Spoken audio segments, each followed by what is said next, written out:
UPSC Maithili syllabus को discuss करेंगे, उसके साथ ही साथ बीपीएससी मैथिली सिलेबस को भी देखेंगे। तो चलिए स्टार्ट करते हैं। मैथिली पेपर 1 जो है वो 2 खंडों में विभाजित है, खंड क और खंड ख। यहाँ पे खंड क जो है इसमें मैथिली भाषा का इतिहास है और खंड ख जो है इसमें मैथिली साहित्य का इतिहास है। तो अब हम लोग आगे देखेंगे मैथिली भाषा के इतिहास के अंतर्गत कौन कौन सी ऐसी चीज़ें हैं जो हम लोगों को पढ़ना है। देखिए, खंड ख में है भारोपीय भाषा, जिसमें आपको परिवार में यानी कि भारोपीय भाषा परिवार में मैथिली का कहाँ स्थान है, हमें वो देखना है। अगला टॉपिक है मैथिली भाषा का उद्भव और मैथिली का विकास किस तरह से हुआ है, हमें वो देखना है। अगला टॉपिक है मैथिली भाषा का कालिक विभाजन, जैसे कि आदिकाल में मैथिली की क्या स्थिति रही, उसके बाद मध्यकाल और फिर आधुनिक काल में। नेक्स्ट टॉपिक है मैथिली और इसकी विभिन्न उपभाषा यानी कि बोली।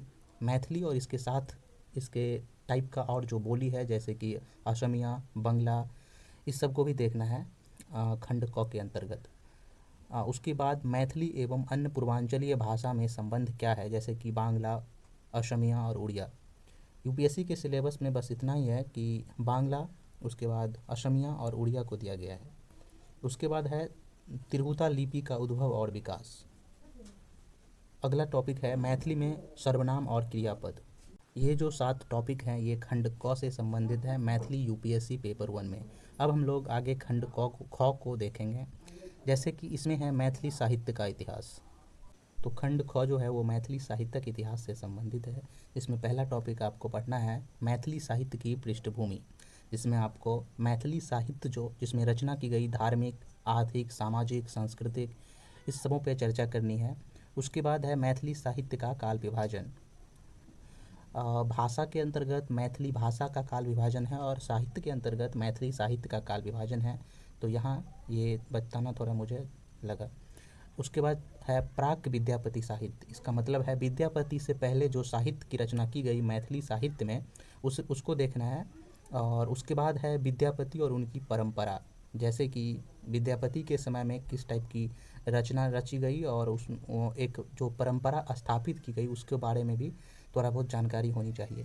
अगला है मध्यकालीन मैथिली नाटक, जिसके अंतर्गत कीर्तनिया नाटक और अंगिका और नेपाल में रचित जितने भी नाटक थे वो सब इसके अंतर्गत आ जाता है। उसके बाद है 6ठा नंबर टॉपिक मैथिली लोक साहित्य, जिसमें कि लोक गाथा, लोकगीत, लोकनाट और लोक कथाओं को हम लोगों को पढ़ना है।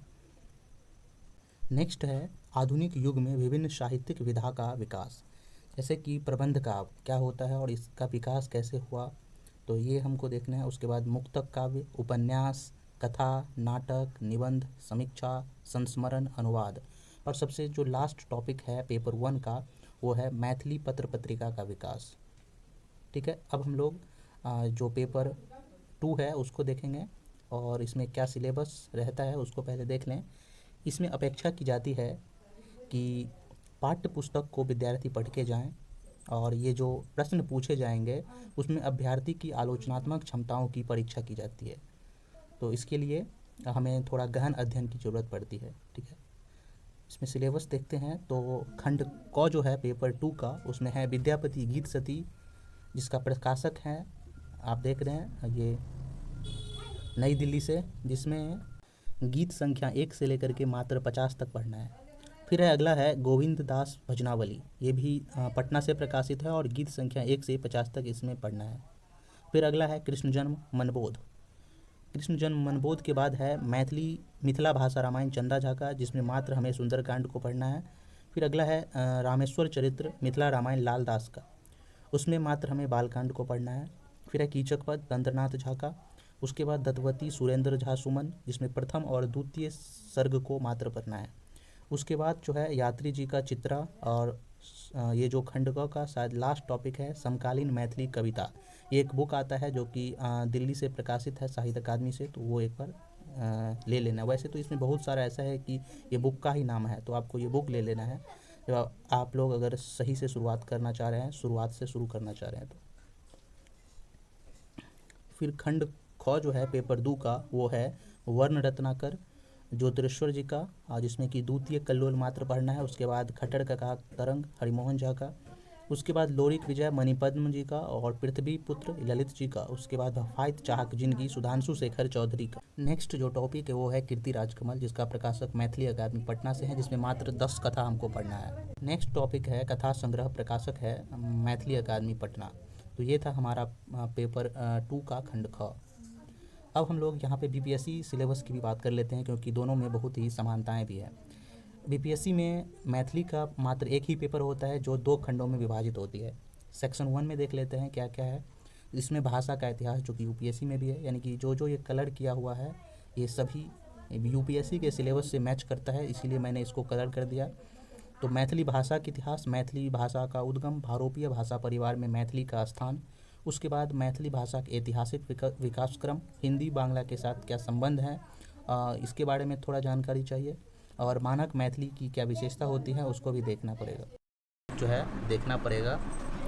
जो यहाँ पे मैथिली विभिन्न बोली यूनिट 5। चलिए, हम लोगों ने भाग 1 को चर्चा कर लिए कि उसमें क्या क्या सिलेबस होता है। एक बार आप फिर से देख लीजिए। मैथिली भाषा का इतिहास, मैथिली भाषा का उद्गम, भारोपीय भाषा परिवार में मैथिली का स्थान, और मैथिली भाषा का ऐतिहासिक विकास क्रम। उसके बाद हमने देखा कि हिंदी बांग्ला भोजपुरी ये सब का मैथिली के साथ क्या संबंध है, और उसके बाद मैथिली का विभिन्न बोली। उसके बाद मानक मैथिली की विशेषता क्या है तो उसको देखना है। अब हम लोग बात करेंगे पेपर 1, जो 1 ही होता है, और इसमें भाग 2 है। बीपीएससी में क्योंकि एक ही पेपर होता है, यूपीएससी में 2 पेपर होता है।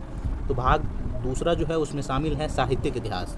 साहित्यिक इतिहास के अंतर्गत हम लोगों को पढ़ना है मैथिली साहित्यक काल विभाजन एवं विभिन्न कालक प्रवृत्तिगत विशेषता, यानी कि किस काल में किस टाइप की रचना लिखी गई उसको हम लोगों, और उस काल में उसकी क्या विशेषता थी वो उसके बारे में पढ़ना है।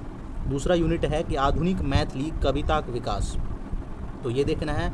फिर नेक्स्ट टॉपिक है आधुनिक मैथिली उपन्यासक विकास। अगला टॉपिक है आधुनिक मैथिली नाटक का विकास, और फिर अगला टॉपिक है आधुनिक मैथिली लघु कथा का विकास। उसके साथ ही अगला है आधुनिक मैथिली निबंध एवं आलोचनात्मक विकास, और मेरे हिसाब से यहाँ तक ही बीपीएससी के सिलेबस में डिफ़ाइन किया गया है कि ये सब आपको पढ़ना है।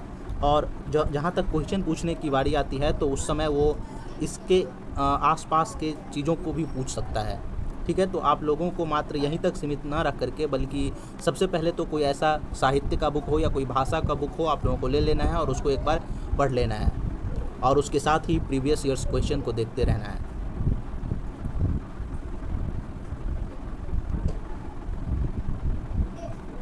हाँ, तो मैं ये बता रहा था कि पेपर 1 जो है वैसे तो पेपर 1 ही होता है बीपीएससी में, और इसमें सेक्शन 2 भागों में विभाजित किया गया। पहला जो सेक्शन था वो उसे 2 भाग में किया गया था। पहला भाग में मैथिली भाषा के इतिहास और दूसरा भाग में मैथिली साहित्य के इतिहास। और ये जो सेक्शन दूसरा वाला है उसमें आपको इस टाइप के जो बुक हैं ये सब इस सब से क्वेश्चन रहेंगे। तो इसमें ये माना जाता है कि आप जब इस बुक को पढ़ते हैं तो ये आपकी एक आलोचनात्मक क्षमता या फिर समीक्षात्मक क्षमता एक तरह से विकसित हो, और उसके आधार पर आप इन प्रश्नों के जवाब दें। इसमें शामिल हैं विद्यापति गीत सती। मैथिली अकादमी पटना से यह प्रकाशित है, और पद संख्या 1 से मात्र 50 तक आपको पढ़ना है। अगला है गोविंद दास का गोविंद भजनावली आता है, ये भी आपको ले लेना है, और वहाँ से 1 से 50 पद तक आपको पढ़ना है। फिर एक कृष्ण जन्म मनबोध का ये आता है। उसके बाद चंदा झा का मिथिला भाषा रामायण सुंदरकांड इसमें पढ़ना है। उसके बाद यात्री का चित्रा, आरसी प्रसाद मुखर्जी का सूर्यमुखी, और मुंशी रघुनंदन दास का मिथिला नाटक। उसके बाद प्रोफेसर हरिमोहन झा का कन्यादान और दुरांगमन बहुत ही फेमस बुक है, वो एक लेना है। और उसके बाद जो नेक्स्ट बुक है वो है प्रबंध संग्रह, जो प्रोफेसर रमानाथ झा का है। और सबसे जो लास्ट बुक है वो है ललका पाग राजकमल। अब ये जो हम बुक के नाम बोले हैं इसमें कई ऐसे बुक हैं जो यूपीएससी और बीपीएससी दोनों में हैं, जैसे कि गोविंद दास भजनावली हो गया, मनबोध हो गया, कृष्ण जन्म हो गया, चंदा झा का सुंदरकांड हो गया, यात्री जी का चित्रा हो गया। उसके बाद राजकमल जी का जो ललका पाग है, इससे कुछ कहानी जो है या कुछ कथा जो है वो आपको यूपीएससी में भी मिलेगा, लेकिन यूपीएससी में जो बुक रहता है वो ललित का बुक रहता है, और उसमें कुछ ऐसे कहानी हैं जो इस दोनों में एक ही टाइप के हैं। तो ठीक है, ये था हम लोगों का यूपीएससी और बीपीएससी सिलेबस, और इसमें ये जो है आपके बुक का नाम है इसको ले लेना है। तो थैंक यू फॉर वॉचिंग। और हम लोग पहला टॉपिक को कवर करेंगे नेक्स्ट वीडियो में। तो पहला टॉपिक क्या था आप एक बार देख लीजिए। पहला टॉपिक था हम लोगों का भारोपीय भाषा परिवार में मैथिली का स्थान। तो चलिए, यहाँ तक बने रहने के लिए आप लोगों का बहुत बहुत धन्यवाद।